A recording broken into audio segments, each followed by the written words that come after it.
Some of the things I like most about teaching art is no day is the same. It's always messy and we're always going. I never have a moment where I think that the day is going too long. Most of the times I look up at the clock and I'm like, oh my gosh, it's time to clean up. I've never worked a job where it's been this fast paced, this much fun, and so great for my brain. It keeps me engaged all day long. I'm never bored.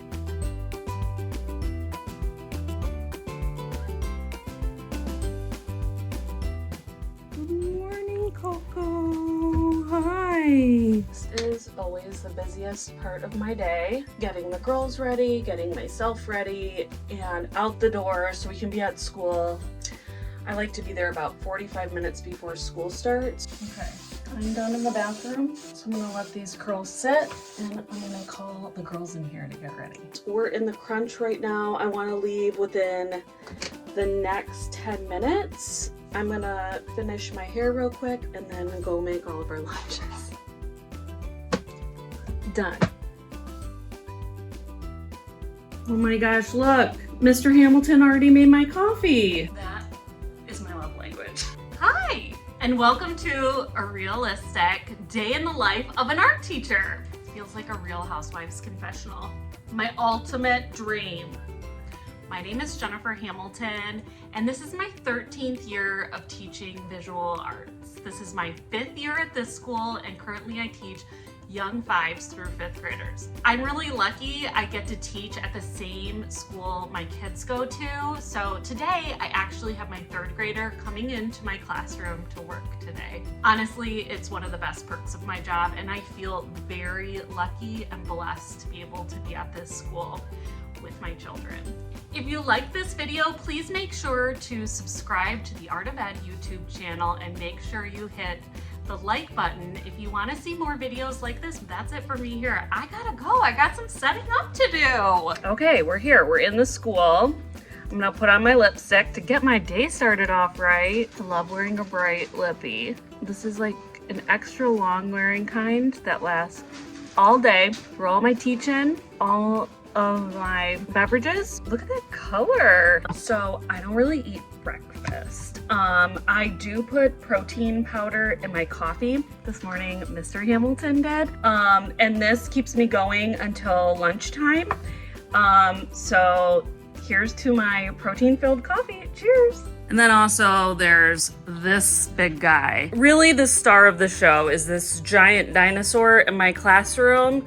Holds literally everything. And during COVID pandemic teaching, we had to be on a cart and teach in classrooms. So I was able to get this little guy on wheels. We can put 3D projects in here because the racks are so far apart. Can you believe I used to teach in a classroom without one? I taught 5th grade. We were working on drawing perspective, the Vincent van Gogh inspired bedroom. You know, we have varying ability levels in that class. I have some friends who are working on going slow, taking their time, doing their best quality craftsmanship. And now I'm gonna be here setting up my giant whiteboard for my students to come, so come along with me. This is the project we're working on. This is what they're doing. This is the I can statement. This is for cleanup, important words. This is the timer for the daily doodle, and this is the doodle prompt. This is the hallway my classroom is in. I've covered all the walls with art and inspirational artist posters for my students. Let's go inside.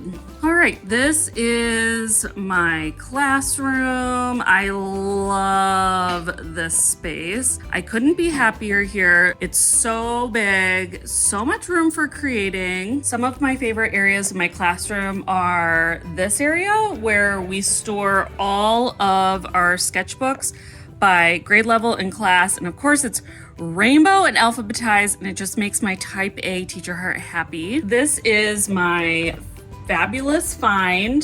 This paper cutter my mom found at a thrift shop for $25. In 3rd grade, we had built 3D houses out of cardboard yesterday, and so today we used tints and we painted the house. Eventually we'll be painting details on that house. We are using only monochromatic colors on those houses. Whenever I do a three-dimensional project with the kids, it's always their favorite project. They just love sculpting and building and creating something, and then they always ask me if they can take it home. That project, we've still got to add details on the houses, and then we're probably going to add some glitter because things are always better with glitter. Third grade houses are done. Aren't they gorgeous? They're gonna sit here for the whole day, so I'm gonna lose one table. Worth it. Here's my storage closet. Don't judge me because it's a mess. We're getting ready for the school art show. This place is a dream, and normally it's organized. Technically, it still is. All my buckets are labeled. You know what's inside of everything. I currently have a lot of artwork saved up here, and this is because it's all being saved for the art show. In fourth grade, we did printmaking, and we created small tiles yesterday, and we're creating a kind of ABA pattern on our paper using 2 different colored inks. My kids love printmaking. It is one of my favorite things to work on with kids as well. And I even got to finish my examples. Rarely happens. Look at this. Daily occurrence. The sink is clogged. Always the culprit. My grab and go paint supply area is a super important spot in my art room. Painting days can be really busy, so the grab and go area needs to be self-sufficient for all my learners. Not just the older kids that can pick out their paintbrush, but I need it so that even my kindergartners and young 5 friends can go and grab a cup and walk back to their table. So the mugs are always filled with water and the brushes are always in the cups ready to go. We use mugs in the art room because they are great for the environment. They have a handle, they're easy to carry for kids. I recommend using mugs because you can always get mugs donated to your art room or go to the Goodwill and find them for pretty cheap. I taught in 2 schools previously to this one and none of them had a huge sink. I mean, look at this. You could literally take a bath in here, and sometimes kids try to. 3 kids can be doing stuff at this sink at once, and it felt like so many painting supplies can be in here waiting for me to clean them out. We made it to lunch. Like I said before, I live right down the street from the school, so we're gonna go home and make ourselves a chai tea latte. First thing we're doing after letting the dog out when we get home is wash our hands. Too many kids puking at that school right now. Ugh. Okay, while my tea is brewing, I'm gonna use this oat milk creamer. Look how foamy that is. Look at that, yum! And I'm gonna head straight back to the school because I can't have ice cream. This tastes like ice cream to me. Anyways, I have to head back to the school real quick because we have after school classes today. My room's a mess and I need to prep for my 3 afternoon classes. Okay, I came back. I'm working on some daily doodle slides for my next cohort. And I'm gonna eat my lunch of champions, this protein bar. It is chocolate peanut butter. I have prepped glitter paint. I'm gonna see young 5s first, followed by kindergarten. They're working on the same project. And we're also gonna be painting our hands and adding our handprint to our art project. So that's prepped and ready for them to walk in the door. Now with my younger grades, I will pull out the ice cube trays, but I'm more worried that my young 5s friends and kindergarten friends are gonna mix the colors.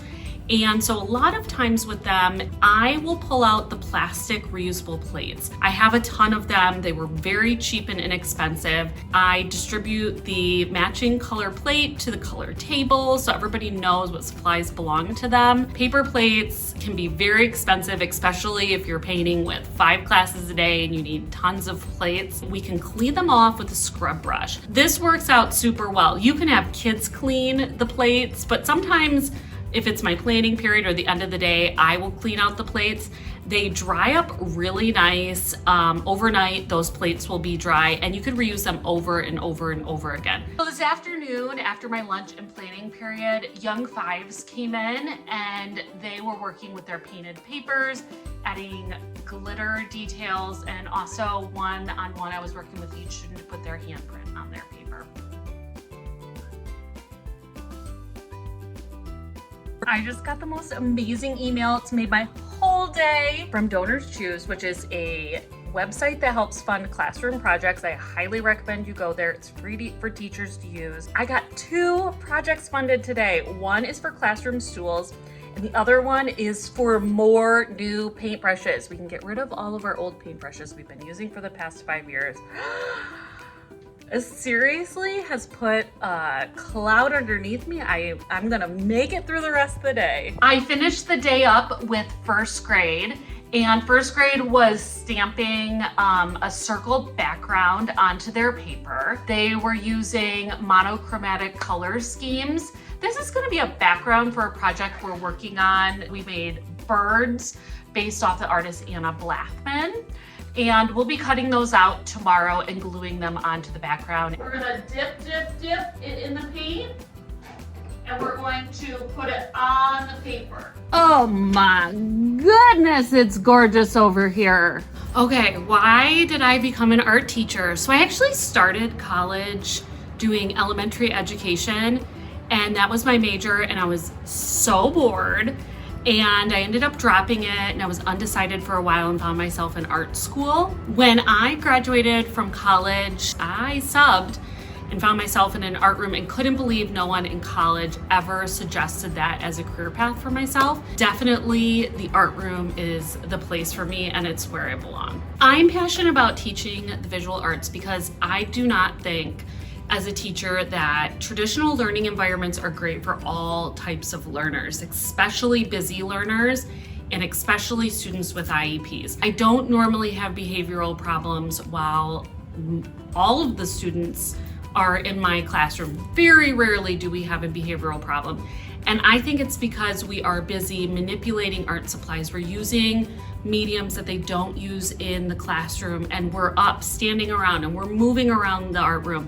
And we're learning in a different way by doing and exploring and sharing with our neighbors than they would do in the classroom. And the end of the day gets kind of chaotic. From there, we jump right into after school club. They have a snack, they do their art activity, and then they leave for the day. So I got all my ideas for my clay tile club from this article on the Art of Ed website. So the first one I did was this bubble glazing technique. The second method we did was this underglaze and wax resist. And then the last one that we did today was kind of like a paint pour drip hybrid, but we also used toothpicks. And then here we are.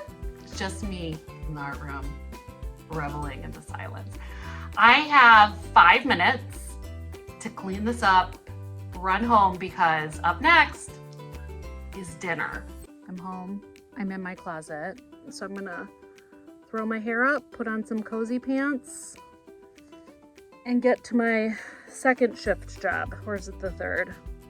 Can't remember. Okay, here's dinner. Seasoned chicken, cheddar gluten-free biscuit, broccoli in the air fryer, and gluten-free stuffing. The outfit is prepped and ready for tomorrow. I am all ready for bed. It's 8 o'clock.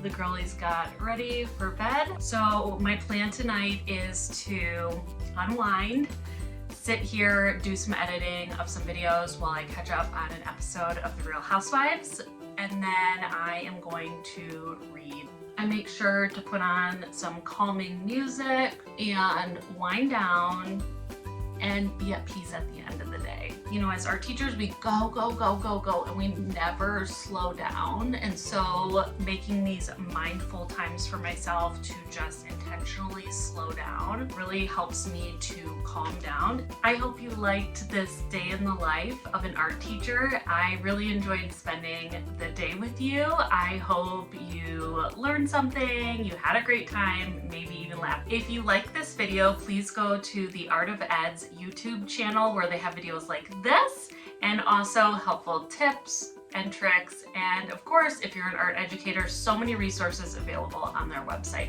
Please subscribe to our YouTube channel and like this video.